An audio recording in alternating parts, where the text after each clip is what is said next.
I'll start with some basic ideas. I don't want to, there's no simple answer to this, okay? It's like if you're going to land a capsule on the moon, there's a lot of things have to happen, all right? So I've written whole books on this. Mars, Venus on a Date, for example, Beyond Mars and Venus. These are the Men Are From Mars, the classic books that help to address this issue. So we'll start with things that may sound like cliches, but it's because they're so important. To find the right person for you, you need to make sure you're not desperate. That's just such an important thing, to understand that men are basically turned off by desperate women. And you'll be attracted to the wrong guys. When you're feeling desperate, there's like a little radar that we have. Some people who find the right person, they have a radar that attracts the right person and gets involved with them. And our radar goes amok when we're feeling desperate. So that's a really key thing. It's like some people have a golden thumb when it comes to investments. Other people, they just get all excited about the wrong investment. So they don't have the right radar when it comes to investments. And a relationship is a bit like an investment. You're going to put time and energy into it and so forth. So what's the right investment? If you're coming from a place of desperation, neediness, you'll often pick the wrong person. That's one thing. If you're got a big list of things, and I have, everybody says, write out the list of the things that are most important to you. What I would add to that list is, how it would make you feel. Because ultimately you want to be with a man that makes you feel the way you want to feel with a man. That should be your guide, not what your eyes tell you, not what you hear, so to speak, but it's when you're seeing and hearing and interacting, how do you feel inside? That's really, really key. When we dissect that, if you're a woman and you feel sexually turned on right away to a man, it's the wrong man. Done. I know that's bizarre for many women, but if you're sexually turned on to a man, basically you're trying to please him more than he pleases you. Say a little more about why, because I know so many of us, myself included, back when I was single, we are really attracted to that intense chemistry like a moth to a flame. That's right. Everybody loves it. It's the goal of a great relationship. And when that intensity goes away, we won't get to that in this talk, that's how to keep the passion alive. We'll do it a little bit because many women who are single, they hook up with some guy and then they're having sex and then the interest is like boring and flat and then they break up. And so that part of, if you're a single person is, if you have attraction for somebody, how to sustain the attraction. So the idea of women is there's a wiring that we have inside.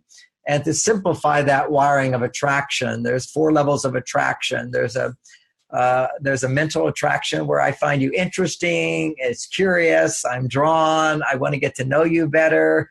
I wonder how you think about this. I wonder what you would do in this situation. I wonder what's going to happen with this relationship.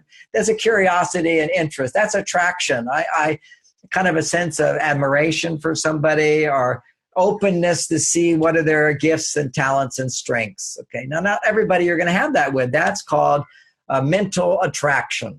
Okay, it could also be a guy could be talking, you find that fascinating and interesting and so forth.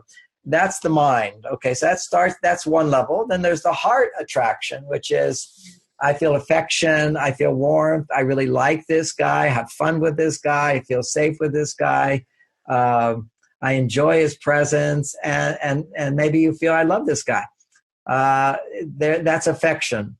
And that's in the heart connection, okay? So then there's sexual connection, which is I fantasize having sex with this guy. I want to connect with this guy. I'm turned on by this guy. I feel this excitement and below the waist with this guy. You heat up with this guy. You flow with this guy. And that's, getting turned on to some guy that you don't know is the same as a guy getting turned on to pornography. It's intense and it's not real. Mm-hmm. So if you're actually physically turned on to a man and you don't know him and he hasn't earned the right to be with you, by earning your love, and he's also interesting to you, it's usually the wrong guy. Because when a woman is not feeling desperate, okay, if she has high self-esteem and she's at peace, she's not needy, like, oh my God, if I can't find a guy, why can't I find a guy? The guys I want are never the right guys and all that. Will I ever get a guy? What's wrong with me? What's wrong with men? Should I do it alone? Any of that kind of neediness like that.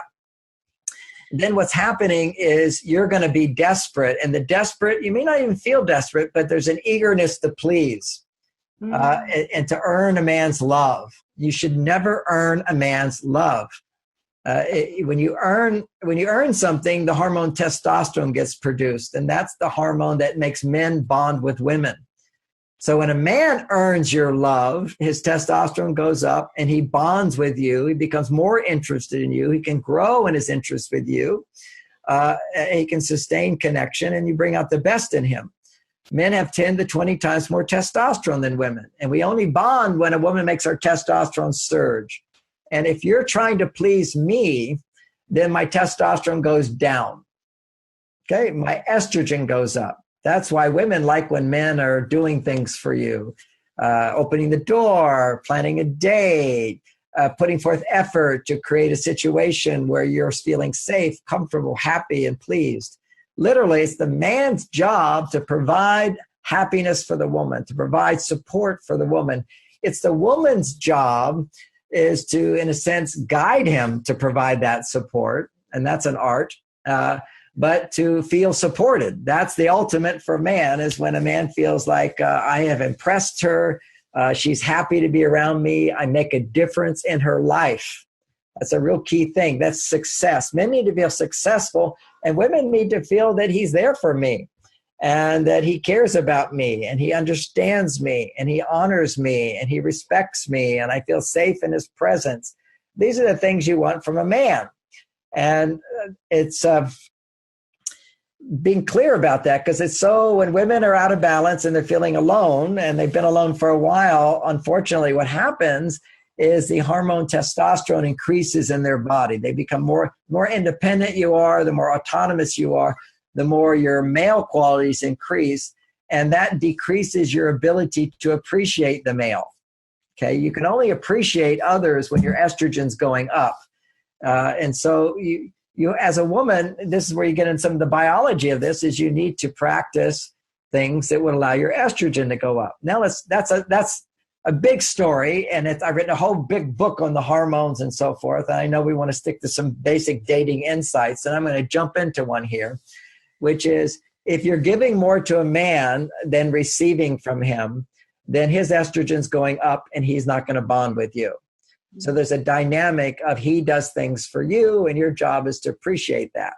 Now, the big mistake women make is it's almost to the degree a woman is desperate and needy, the higher her expectations are.